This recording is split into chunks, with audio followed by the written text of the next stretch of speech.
So now we go to something completely different. This is Phil Collins. I don't know if you're familiar with this artist, uh, but he was in 1985. We couldn't escape him.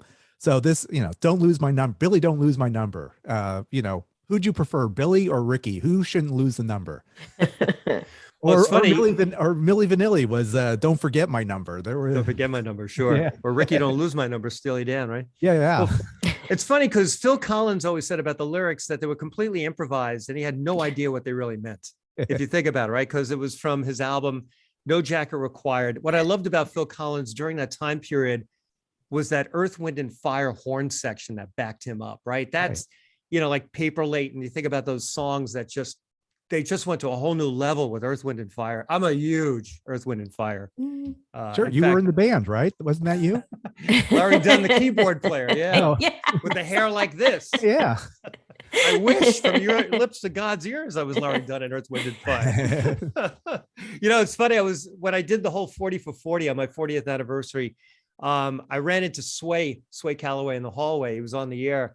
He says, "Dude, it's your 40th? Come in here right now." I was on the air with Sway for 40 minutes. The whole time I'm thinking, I'm with Sway. I'm with freaking Sway and the whole posse.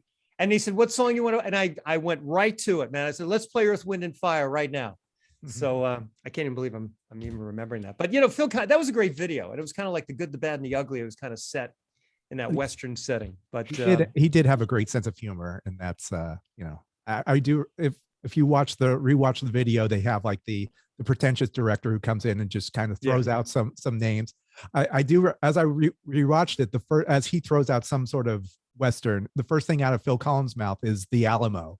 And now we know that, oh yeah, of course, he's like this intense collector of Alamo artifacts. Yeah, no, it's a great video. I liked how the director came in the beginning and they just throw names back and forth, and until they got to Ronald Reagan, then they kind of looked at each other. I thought it was pretty indicative of that period in the 80s, right?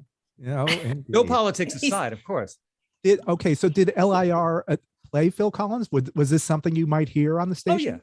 We played. Yeah, in the early 80s, we played Phil. Phil came up actually, and there's on YouTube, and he sadly just passed away. And he was the music director, him and Rosie Pisani, before I was music director of LIR.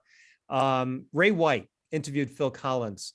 And Phil was late for the interview. I think when you start seeing Ray, he was kind of annoyed because he really wanted to do the interview and he was on 2 to 6 and he didn't want the guy after him to do the interview.